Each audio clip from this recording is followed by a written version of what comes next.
और बिहार में 4 सीटों पर हुए उपचुनाव में आरजेडी की हार पर सम्राट चौधरी ने लालू प्रसाद और तेजस्वी यादव पर जमकर निशाना साधा है। सम्राट चौधरी ने कहा कि इतनी बार हार हुई है कि वो अपनी हार की पीड़ा को सह नहीं पा रहे हैं।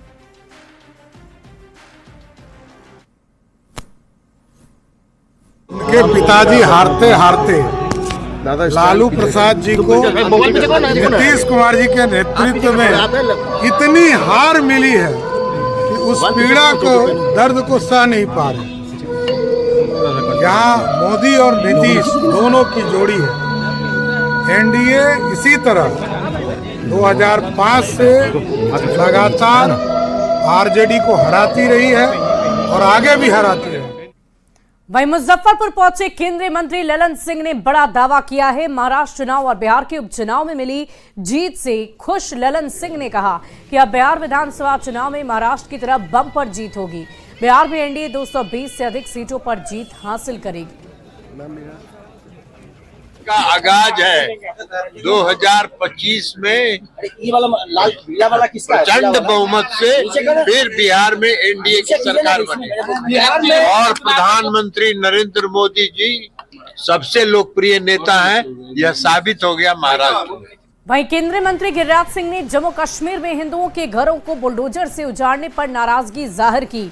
उन्होंने इसके लिए जम्मू कश्मीर कांग्रेस को जिम्मेदार ठहराया। उत्तर प्रदेश के संबल में मस्जिद के सर्वे के दौरान सर्वे टीम पर हमले पर भी नाराजगी जाहिर की।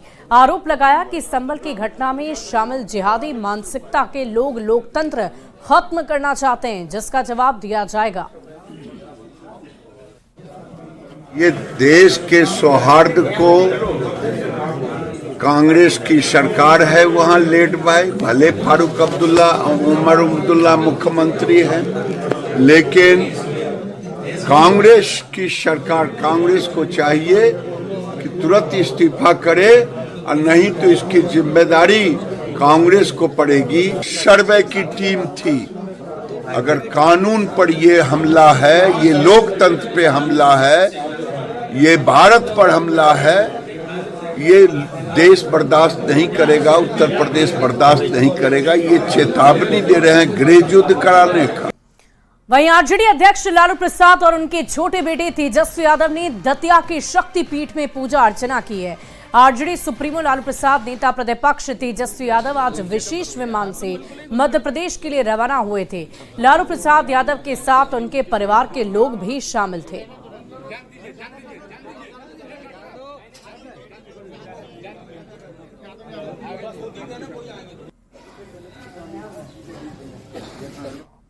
और इसी बीच दरभंगा से एक बड़ी खबर आ रही है। केंद्रीय वित्त मंत्री निर्मला सीतारमण 29 नवंबर को दरभंगा आएंगी और तकरीबन 1500 करोड़ रुपए का ऋण 45,000 लोगों के बीच वितरण करेंगी और इसे लेकर जिला प्रशासन ने मुकम्मल तैयारियां शुरू कर दी है। राज मैदान में बड़ा पंडाल बनवाया जा रहा है। वहीं एनडीए की तरफ से इस कार्यक्रम को ऐतिहासिक बनाने की पूरी तैयारी है और इसी की जानकारी दरभंगा के सांसद गोपाल जी ठाकुर ने भी दी है।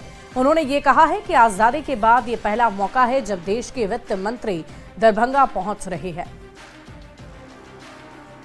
में तकरीबन 1500 करोड़ की राशि वो वितरण करने जा रही हैं और हमको लगता है जो 45,000 लोगों के बीच यह वितरण का कार्यक्रम है और 3 तरह का लोन उस दिन वो वितरण करेंगे, जिसमें कृषि ऋण, मुद्रा ऋण।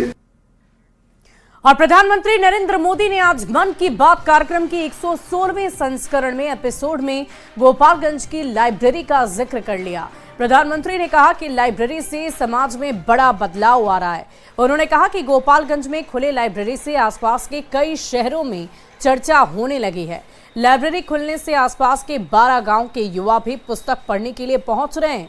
गोपालगंज के 12 गांव के छात्रों का जिक्र करते हुए प्रधानमंत्री ने लाइब्रेरी के प्रति छात्रों का रुझान बढ़ा दिया। उन्होंने कहा कि लाइब्रेरी छात्रों के जीवन में बड़ा बदलाव ला रहा है।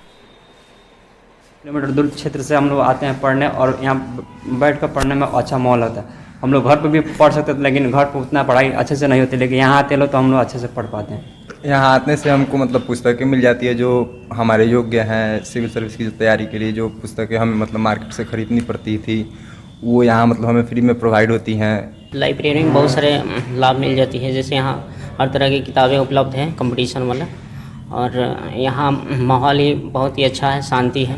ये केंद्रीय पुस्तकालय है, यहाँ 150 तक बच्चे आते हैं, वो बढ़िया से पढ़ते हैं और उनको हम लोग सारी सुविधा देते हैं। मैं क्लास 11th में पढ़ती हूँ। मुझे यहाँ पे जब हम यहाँ पे पढ़ने आते हैं तो हमें एकदम शांति का माहौल मिलता है। यहाँ पे सब चीज़ की व्यवस्था है, हमें बुक भी चाहिए तो हम बुक लेके पढ़ सकते हैं। मैं यहाँ पे अगर आप नई गाड़ियां खरीदने में सक्षम नहीं तो शराबबंदी वाले बिहार के गोपालगंज चले आइए। यहाँ सस्ते दाम पर गाड़ियां नीलाम होने वाली है। नीलामी से सस्ते दाम पर ट्रक से लेकर बस, बोलेरो, पिकअप, बाइक से लेकर साइकिल तक ले सकते हैं। यहाँ लाखों की गाड़ियां हजारों में मिलेंगी, लेकिन इसके लिए पहले आवेदन करना होगा और फिर नीलामी की प्रक्रिया से गुजरना होगा। दरअसल बिहार में शराबबंदी कानून के तहत पकड़े गए वाहनों की जिला स्तर पर नीलामी की जा रही है और इसी के तहत गोपालगंज में 73 वाहनों की नीलामी के लिए सूची जारी कर दी गई है। कलेक्ट्रेट परिसर में सभी वाहनों की नीलामी की रेट लिस्ट के साथ सूची भी जारी हुई है। इस अधिनियम के अंतर्गत विभिन्न थानों और उत्पाद थानों में जब्त किए गए वाहनों की नीलामी समाहर्ता महोदय के निर्देशानुसार दिनांक 4/12/24 को निर्धारित है, जिसके आवेदन देने की तिथि अंतिम तिथि 2/12/24 को है, जो कि कार्यालय अधीक्षक उत्पाद के कार्यालय में समर्पित की जा सकती है।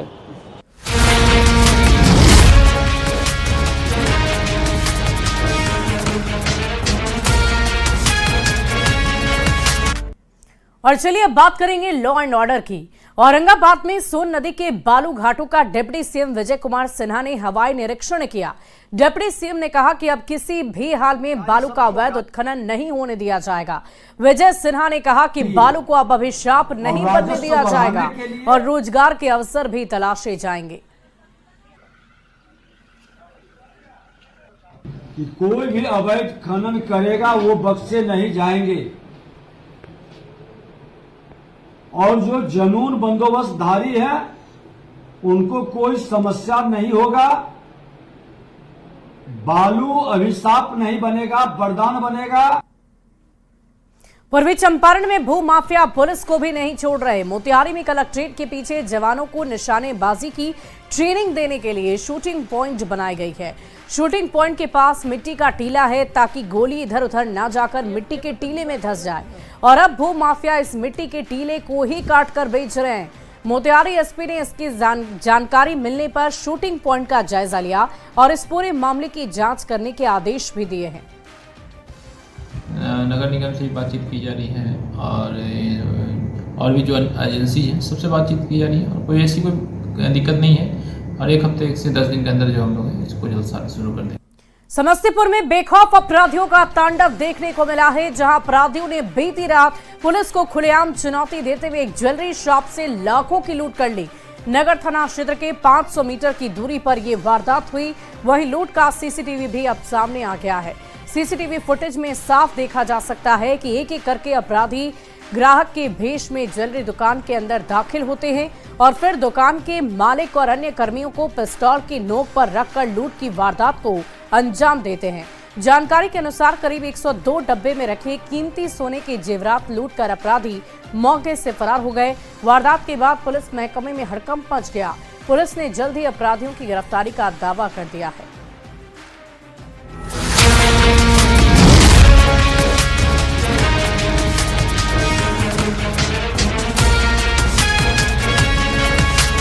और देश विदेश में आज पड़ोसी राज्य झारखंड की बात करेंगे। झारखंड में INDIA ब्लॉक की दोबारा सरकार बनेगी। आज इंडी गठबंधन के नवनिर्वाचित विधायकों की बैठक सीएम आवास में हुई और इसमें हेमंत सोरेन विधायक दल के नेता चुन लिए गए। इसके बाद उन्होंने राजभवन जाकर सीएम पद से इस्तीफा दिया और नई सरकार बनाने का दावा भी पेश कर दिया। आपको बता दें कि झारखंड बनने के बाद पहली दफा ऐसा होगा जब सरकार रिपीट हुई हो और अब तक हर चुनाव में सरकारें बदल जाया करती थी। राजभवन के बाहर हेमंत सोरेन ने कहा कि राज्यपाल संतोष गंगवार ने कार्यवाहक सीएम नियुक्त कर दिया है और शपथ ग्रहण समारोह 28 नवंबर को होगा।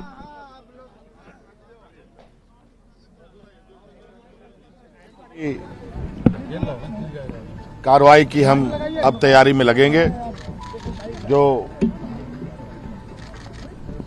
28 तारीख को शपथ समारोह का कार्यक्रम तय किया जा रहा है। और झारखंड से अब आपको यूपी लिए चलते हैं। संभल में जामा मस्जिद विवाद में पथराव और फायरिंग के दौरान 3 लोगों की मौत हो गई। बवाल के बाद 15 लोगों को हिरासत में लिया गया। आपको बता दें कि जामा मस्जिद के सर्वे के दौरान पथराव हुआ था और सर्वे करने के लिए पहुंची टीम के मस्जिद में घुसने के बाद जमा हुई भीड़ और भी ज्यादा हिंसक हो गई। पुलिस फोर्स पर पथराव होने लगा। भीड़ को नियंत्रित करने के लिए फोर्स ने आंसू गोले छोड़े और प्लास्टिक बुलेट का इस्तेमाल किया गया। इसी बीच एक ग्रुप ने दूसरी जगह से गाड़ियां जलानी शुरू कर दी। 3 से 4 गाड़ियों को जलाया गया। घटना के बाद डीआईजी और कमिश्नर ने मोर्चा संभाल रखा है।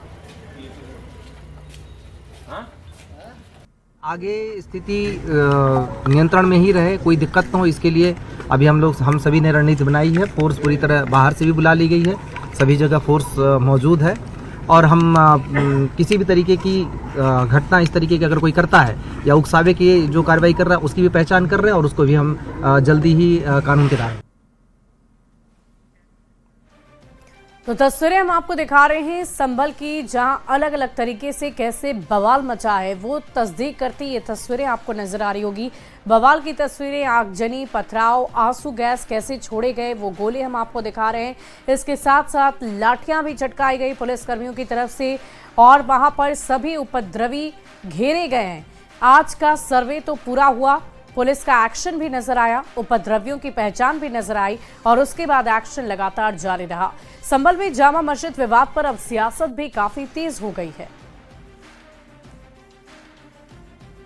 उसी मानसिकता का द्योतक है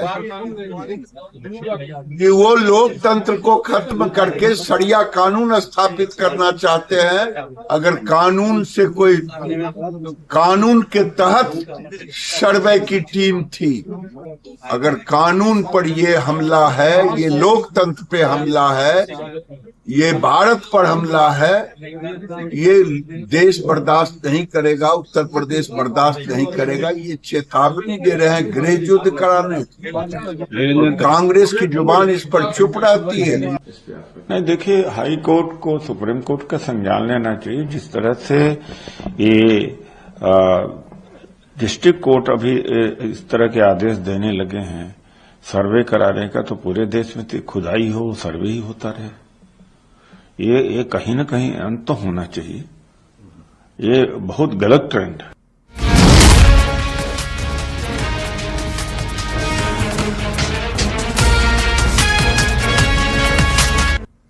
और अब खबरें खेल जगत से। पर्थ टेस्ट मैच में भारत मजबूत स्थिति में पहुंच गया। तीसरे दिन का खेल खत्म होने तक ऑस्ट्रेलिया अपनी दूसरी पारी में 3 विकेट खो चुकी है। भारत ने ऑस्ट्रेलिया को 534 रन का लक्ष्य दिया है। आपको बता दें कि पहली पारी में 150 रन पर ढेर होने वाली भारतीय टीम ने दूसरी पारी 6 विकेट पर 487 रन बनाकर घोषित की। भारत के लिए यशस्वी जायसवाल ने 161 रन बनाए और विराट कोहली ने भी शतक जड़ दिया। नाबाद रहे और विराट कोहली ने टेस्ट करियर का 30वां शतक लगाया है। वे सबसे ज्यादा टेस्ट शतक के मामले में ऑस्ट्रेलिया के महान बल्लेबाज डॉन ब्रैडमैन के 29 शतक से आगे निकल गए। तो ऑस्ट्रेलिया को 534 रन का टारगेट भारतीय टीम ने दिया है। स्थिति पहले से काफी मजबूत हुई है भारतीय टीम की और विराट कोहली ने एक नया कीर्तिमान बना दिया है। 30 टेस्ट मैचों में शतक बनाने वाले पहले बल्लेबाज वो बन गए हैं। और अब बात आईपीएल के मेगा ऑक्शन की करेंगे। सऊदी अरब के शहर जिहाद में आईपीएल का मेगा ऑक्शन चल रहा है। भारतीय विकेटकीपर बैट्समैन ऋषभ पंत को लखनऊ ने 27 करोड़ रुपए में खरीदा और इसी के साथ वो आईपीएल इतिहास के सबसे महंगे प्लेयर बन गए। पंत से पहले अय्यर को पंजाब ने 26.75 करोड़ रुपए में खरीदा था। पंत के लिए शुरुआत में लखनऊ और बेंगलुरु ने बोली लगाई। 11.75 करोड़ रुपए के बाद से सनराइजर्स हैदराबाद ने एंट्री की, लेकिन आखिरी बोली लखनऊ ने 20.75 करोड़ रुपए की लगाई। और इसी के बाद दिल्ली से अपना आरटीएम कार्ड यूज कर लिया, जिसके बाद ऑक्शनर ने लखनऊ से उनकी फाइनल बिड पूछी, जिस पर टीम ने सबसे बड़ी बोली लगाकर उन्हें अपनी टीम में शामिल कर लिया।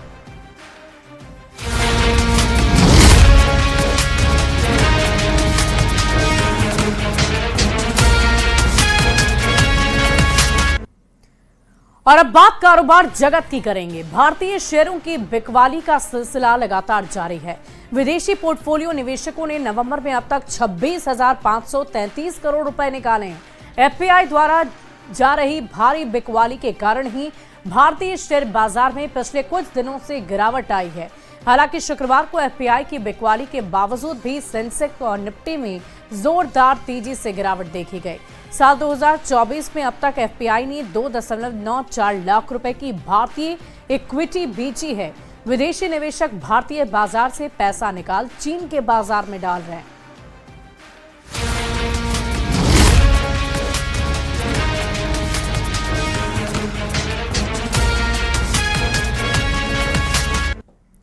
और अब बात बॉलीवुड स्टार्स की करेंगे। जहानाबाद में अभिनेत्री मलाइका अरोड़ा एक शोरूम का उद्घाटन करने के लिए पहुंची। बॉलीवुड अभिनेत्री को देखने के लिए हजारों की संख्या में लोगों की भीड़ जुट गई। शोरूम के बाहर सड़क पर उमड़ी भीड़ ने अभिनेत्री को देखने के लिए घंटों इंतजार किया। इस दौरान लोगों की भीड़ से गाड़ियां सड़क पर रेंगती हुई नजर आई। पहली बार जहानाबाद आने पर उन्होंने कहा कि थैंक्स और दोबारा आने की बात भी उन्होंने कही है। तो तस्वीरें हम आपको दिखा रहे हैं मलाइका अरोड़ा की। और देखिए, जहानाबाद पहुंची, पहली दफा पहुंची और इन्होंने जहानाबाद की जनता को, फैंस को थैंक यू किया और कहा कि मैं फिर आऊंगी।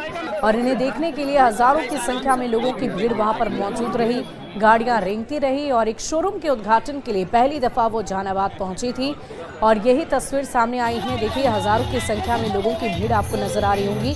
अभिनेत्री की एक झलक पाने के लिए वहां पर लोग घंटों इंतजार करते रहे। शोरूम का उद्घाटन करने के लिए मलाइका अरोड़ा पहुंची थी और उन्होंने जहानाबाद को थैंक्स बोला है, अपने फैंस को थैंक्स बोला है और कहा है कि मुझे ये शहर पसंद आया, मैं फिर वापस आऊंगी, लौटूंगी। और देखिए, अभिनेत्री को देखने के लिए कैसे लोगों की भीड़ जुटी रही, वो तस्वीरें हम आपको दिखा रहे हैं। मलाइका ने फैंस का शुक्रिया अदा किया है। तो शोरूम के उद्घाटन के लिए पहुंची थी मलाइका अरोड़ा, जो तस्वीरें हम आपको दिखा रहे हैं। और जहानाबाद में पटना में पहले आज क्यों लेके जहानाबाद में पहले पहली यात्रा थी जहानाबाद की। Thank you so much. अभी मैडम कोई नई मूवी को आने वाली है। और इसी बीच एक बड़ी खबर का रुख कर लेते हैं। सूत्रों के हवाले से बड़ी खबर आ रही है। महाराष्ट्र में सरकार गठन की कवायद तेज हो गई है। आज दिल्ली आ सकते हैं शिंदे, फडणवीस और अजीत पवार। अमित शाह से मिल सकते हैं शिंदे, फडणवीस, अजीत पवार। तो इस वक्त की बड़ी खबर आपको बता रहे हैं। आपको बता दें कि कल ही झारखंड और महाराष्ट्र के चुनावी नतीजे सामने आए, जनता का आदेश सामने आया और इसी के बाद से सरकार गठन की कवायद तेज हो गई है।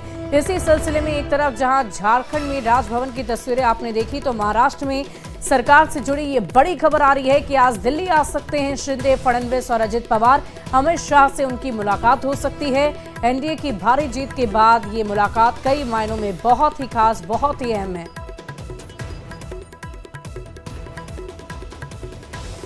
और फिलहाल इस बुलेटिन में अभी के लिए बस इतना ही। आप बने रहें न्यूज़ 18 बिहार झारखंड के साथ।